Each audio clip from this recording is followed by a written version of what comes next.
Chapter 9 Sweet Charity The Setup. For those of you thinking, why is he mainly focusing on production? Where is everything else? Trust me when I say this book could have purely been production and nothing else. Trust me also when I say there is so much I'm leaving out. For example, I didn't talk about the 3 smoke differences, one on stage, one at the restaurant after party, one at production camp. I didn't talk about the Big Brother house, and I'm not wasting time talking about the replacement, if that, for Seth once he graduated and left school. To those over production, skip to 2 chapters ahead. For those who are loving these best moments of my life being relived, read on. Let's get to my 4th production year, and first at the Essendon campus, Sweet Charity. In all honesty, it's taken a while between the last sentence and this one, a while to continue on, and after updating the chapter's heading to include the words "the setup," I'm now ready to begin this section of the memoir that may just be the toughest to pen. The production of Sweet Charity itself was filled with some absolutely amazing highs, but in retrospect, looking back, it was definitely the setup for me. For what? Well, you'll find out soon enough. I mentioned earlier how Crystal ended up getting a cameo role. This was to be my 4th high school production. I was becoming more and more aware of different things by this point. One of them was the path I wanted to be on. I was now full-time at the Year 11 and 12 senior campus, and well, it was the perfect time to know exactly what I wanted to do with my life, because this was it. The final 2 years of high school for me was about taking what I could from all experiences I had to now taking charge, and outside of one of 2 mandatory subjects, directing my learning towards what I wanted to do as a career. It may not surprise you to learn that at one stage I studied English literature, dance, music performance solo singing, theatre, and drama. I then, and still to this day do, love to read, so the decision to upgrade from standard English to English literature, when English was a mandatory subject anyway, was an easy one, but every other subject I took dealt with performing arts in one way, shape, or form. It's important for you to know that just the year before, Year 10 at the junior campus, I actually asked the dance teacher if I could join. I don't remember if she literally said these words or implied them, but she basically told me, "No, you're a boy, I don't take boys in my classes." I remember telling Kylie at the time. Seth and Ryan were quite close, so the 4 of us, Ryan, Sarah, Kylie, and myself, hung out a lot, and with us being in production together, that time was only extended. But Kylie and I realised early on that Ryan and Sarah were the extroverts of the group, and so a bond was formed. It was unspoken to begin with. A smile here, a nod there, a roll of the eyes there. But eventually we had time apart from Ryan and Sarah, and this helped us to bond. Our bond grew over time, and we had some amazing years as extremely close bonded friends. Kylie was disappointed in the dance teacher of Year 10.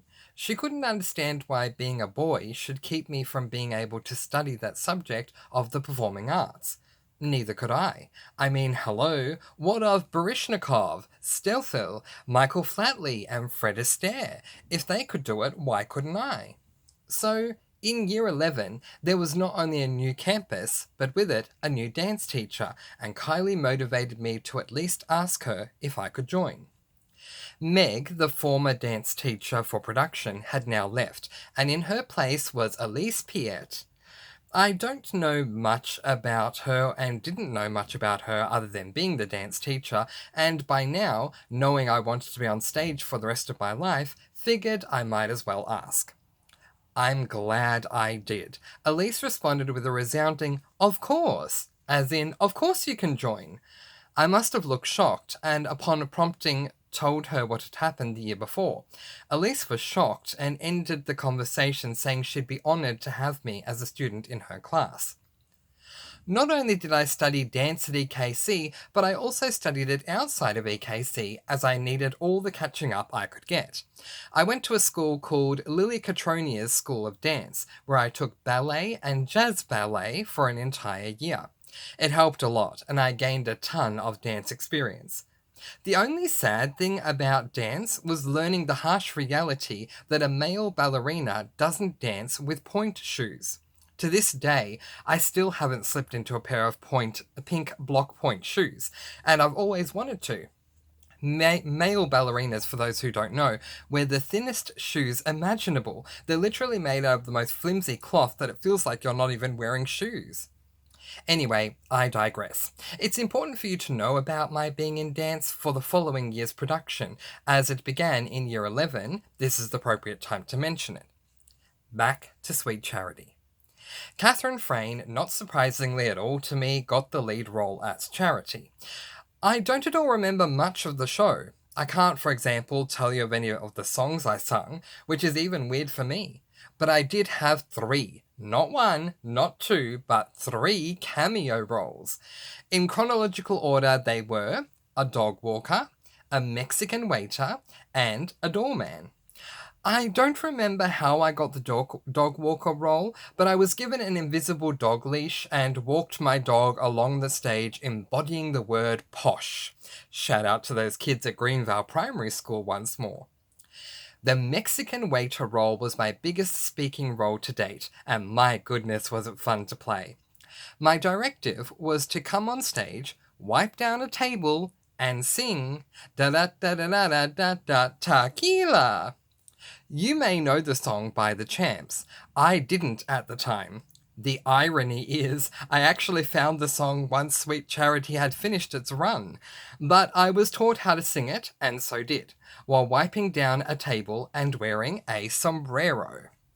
I then went into the wings, and in the best move ever in my opinion, would grab a brown bag from someone in the wings that contained a bag of corn chips, go back out on stage and ask boldly, "Who ordered the nachos and the tacos to go? You, sir? Here you go!" And I would literally fling the bag at someone in the audience. It caused an amazing reaction every time. Free food! This was followed up by my saying, "And who ordered the burritos?" To which most of the audience would try desperately to get my attention. Sadly for them, there were no burritos. My next line was, "They're coming up right away," and then I'd flaunt my way towards the wings and cry out, "Tequila!" one more time, and then leave the stage to a huge applause. I killed with that role, and remember it so easily to this day.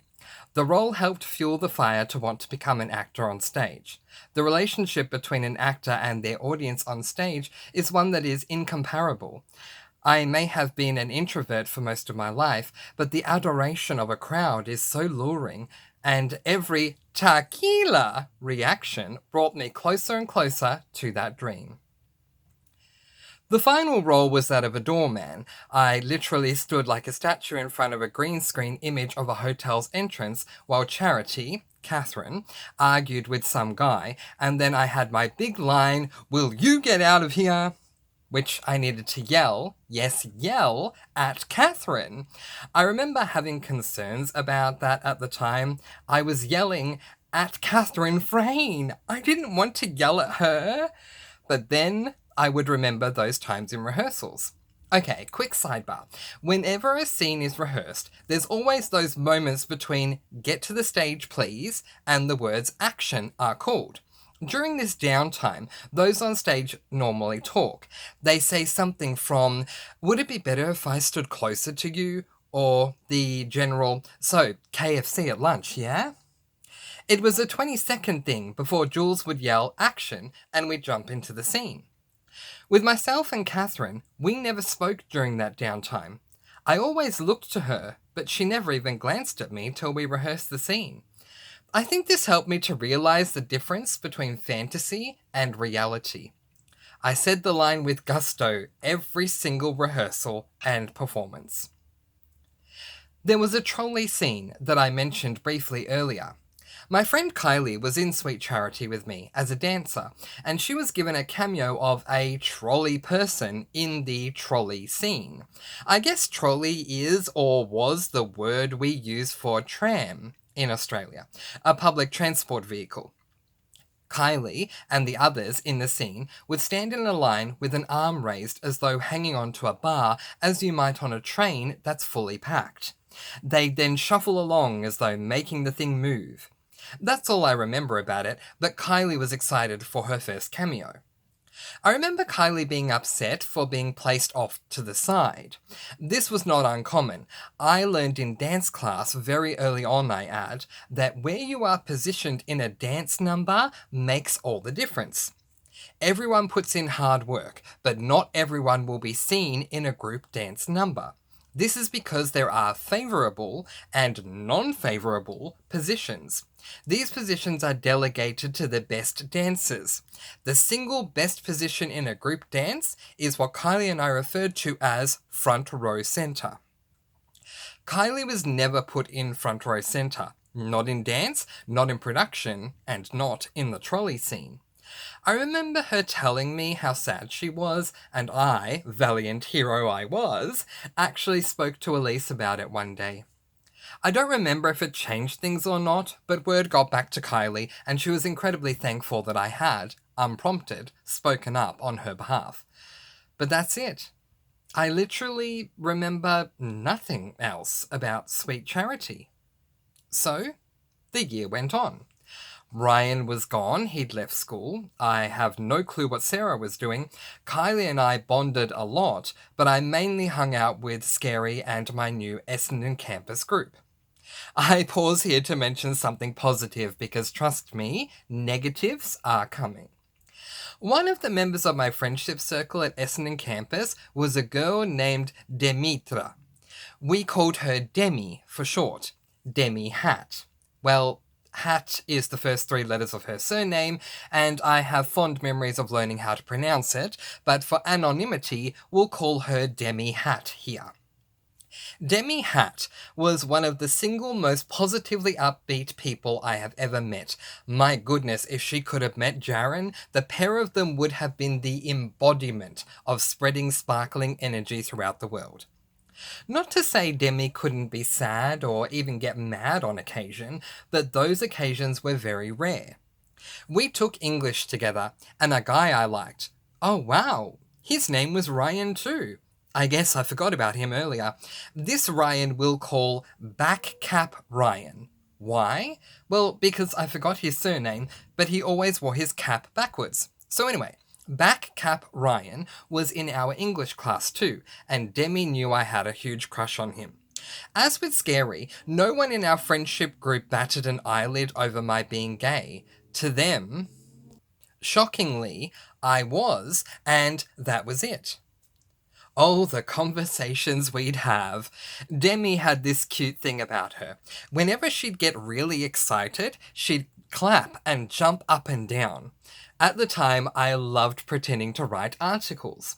I penned one day in English and showed her, and she loved it. So another time, I wrote an article called The Demi Jump. I went on to discuss how we were all privileged to see Demi Hat at lunchtime today at the Essendon campus, but what delighted us, the members of the press the most of all, was being introduced to her Demi Jump. Demi laughed and couldn't help but smile. Demi, wherever you are now, you are missed. I hope you are well. Oh, you want to know more about Backcap Ryan? Okay, well, Backcap Ryan was in my music performance class. He was a drummer, and my goodness was he cute! I know, I've said wasn't he cute for many guys in the memoir so far. Okay, let's see. Ryan was, well, he was cute. I don't know what it is about backwards caps that appealed to me with high school or college guys. It just did and does. But Ryan had this smooth, clean skin and defined jawline and... Okay, I really need to move on. Okay, I couldn't resist. I just looked him up. Think hard enough and I'll remember any surname for a guy I had a crush on. Apparently he's running his own business now as a software engineer, and dagnammit if he isn't as cute or more so than when he was in high school. Wait, upgrade that. He's hot now. He was cute, boyish looks and all back then. Now, at least in the picture I saw, he's got facial hair, no cap, and has spiked his hair and looks like a hot rock star. A hot rock star, I guess, turned software engineer. Oh wow, I just realised these pictures were taken 7 years ago. For all I know, he looks completely different now. Either way, music performance and English had distractions, and when it wasn't Shakespeare, it was Backcap Ryan. I knew Backcap Ryan was straight, or as they say, straight as an arrow, so I never said anything, but his face served as a nice distraction throughout my time at the Essendon campus. Which leads to one final prompt before the big bomb explosion of them all. When it comes to people we find physically attractive, take a moment to think about this. What attracts you to a person physically? Promiscuous people would answer promiscuously as expected. Some may say the body or chest. For me, it's the face. Thinking back to both Ryan 1 and 2 shows me that that was always the case. When it comes to physical attraction for me, I honestly sweep over everything else and hone in on the face. I'm a sucker for a cute or hot face in a guy. Okay, fine. I give in. It's time to move on to the big bomb explosion that was my final year of production. It's not pretty, and I may need many breaks to pen this, but grab some tissues and more snacks for substance, and let's dive right in. Chapter 10, West Side Story, For Failure. Remember how Chapter 9's title included the line, The Setup? Yep, this is what I was set up for. The full sentence of these two chapters should be, Sweet Charity, the setup for West Side Story, The Failure. As alluded to in Chapter 9, I was set up perfectly for my final high school production. I'd had chorus moments, made up a line in Fame, and had no less than 3 cameo roles in Sweet Charity. Add to that, by officially getting into West Side Story, my final production, I, Mr. Fancy, became the first ever male to complete all 5 years in an EKC production. Once I knew what the production was, I over-prepared. I knew we'd have scouts from other schools coming out to watch.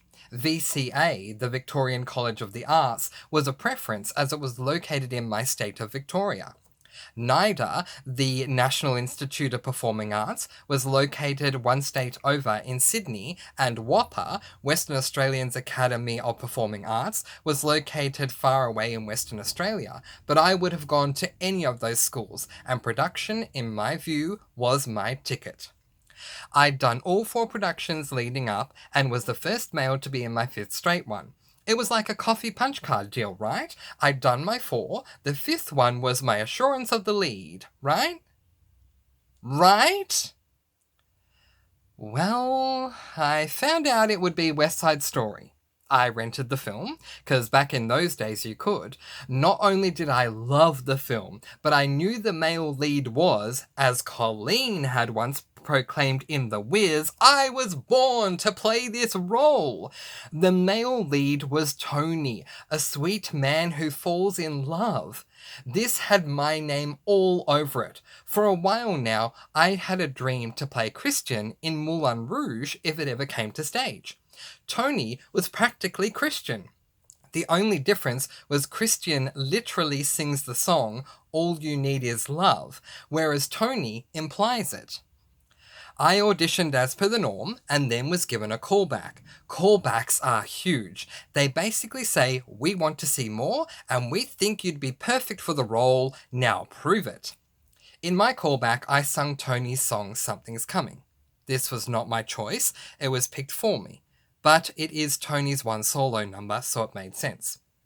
I was so excited and couldn't wait to dedicate my life to school and Tony. As part of the theatre class experience at Essendon campus, we did this Charles Campbell exchange thing where a school from another state came to us and we competed in theatre sports competitions. Yes, they are a thing. Look it up. It's fun too for anyone who loves acting. Basically, it's improv competitions. Side note, I walked away with an award for my graveyard song. Okay, so basically the judges will call out the game of the round. Each game has different rules. For this particular scene with my group, the judges called Sing About, which is where you do your improv, and then whenever they call Sing About, the person who said the line before has to sing about whatever they just said. In the scene, I was a ghost and had to sing about being a ghost. Oh my gosh, it was fun totally making up the song about haunting people. I bring up the theatre sports because one day while training for theatre sports with a friend of mine, Ebony was also a part of the scary Demi friendship circle for context, Jules finished up with us and then asked Ebony if she could have a moment with me. Ebony left and Jules looked at me rather seriously. Jules was not only the director of our production shows, but was also the drama and theatre teacher for the Essendon campus. I remember her saying, "Francois, the cast list for West Side is going up tomorrow." I also remember my heart racing. Yay, she was finally going to confirm, "Your Tony, get studying on those lines." But Jules did not say that. Instead, she said, "I'm so sorry, but you did not get the role of Tony." She said more, but I didn't hear it. I didn't get the role? How? Why? What the? You know those moments in TV shows where characters stare off into space or faint or whatever and they have a dream sequence? That was me. From out of nowhere, a massive boulder came slamming down on my entire world. My life was over. I wasn't Tony. I wouldn't get into VCA, NIDA, or WAPA. What would I do? I'd been training for this day for years. What now? Flip burgers? Turns out the reason Jules wanted to talk to me was not just to tell me that I didn't get the role of Tony, but also to tell me that they didn't know whether to make me a jet or a shark. For those who don't know, West Side Story, outside of Tony and his love Maria, is about these rival gangs, the Jets and the Sharks, fighting each other all throughout the film or show. So not only was I not Tony, I was now needing to throw away my ridiculous obsession with love and instead fight in some stage war. Apparently, though I appreciate it now, my heart had been stomped on so I didn't then, Jules and Elise had been fighting over which gang to put me in. Jules wanted me as a jet as I'd have more lines. Elise wanted me as a shark as it had more dancing. I don't recall what I decided. I think I said jet, but ultimately I chose neither. I didn't quit. I couldn't quit production, that wasn't in me. But I believed so deeply against fighting that the idea of playing someone who fought on stage was against my own personal morals. So I delegated and relegated myself back to chorus. I'll tell you two quick things here to end the chapter. One, I dropped out of school the day after our final performance of West Side, after all production was over, and so too, in my opinion, was my life. And two, I found out that the guy who did get the role of Tony, his dad donated 20 brand new computers to the school. Yep, the big secret that no one clued me in on, I get it, but still, was the guy who got Tony did so through a bribe. His father donated 20 brand new computers to the school, provided he got the role. The school accepted. I found out later on it had broken Jules' heart to find out about it. She had no say. Yes, she was the director, but she answered to the board. Turns out, had that not happened, the donation, I would have been guaranteed the role. So there you have it, folks. I learned the lesson of greed. Greed and how money talks and people walk. As for dropping out, I was wanting to drop out ever since finding out I didn't get Tony. I literally only stayed in school and attended classes so that I could be in production. The following morning after our final night's performance, I went around to every teacher and told them. The music teacher took it well. Jules understood. But Elise actually cried when I told her. She begged me to stay. To give context, I was 3 months away from graduating my final year of high school at the time. She offered to help me with my dance exam number after school and do everything she could to support me. She didn't want me to regret leaving. I didn't give in. Later that day, Kylie phoned me and told me Elise had cried in dance class, telling everyone I'd left, and that she was sad to see me go. I was then invited, sneakily, to Rock Stedford, which was this massive performance thing that high schoolers did. Many high schools performed at the centre court of the Australian Open, Rod Laver Arena, and Elise really wanted me there. So Kylie asked on her behalf if I would come back just for Rock Stedford. I never did it before and I really wanted to, so I did do it, but nothing else. To wrap it up quickly, depression followed. I think I remained in bed for the good part of a month. After that, for my birthday, that year, my grandparents, uncle, and aunt combined their money to get me a TV and a DVD player. I spent a lot of that month in bed watching Simpsons DVDs. Life would move on in so many differing ways, but that's how production ended. No lead, relegating myself to chorus, and quitting school the day after the final performance. I don't feel I can soapbox this, but if you'll indulge me, schools out there, please always choose passion over bribery. If a child is passionate about the arts and performs their butt off and works tirelessly hard to do what they do, give them their break. If one teacher in one school can learn from my experience, I'll be happy.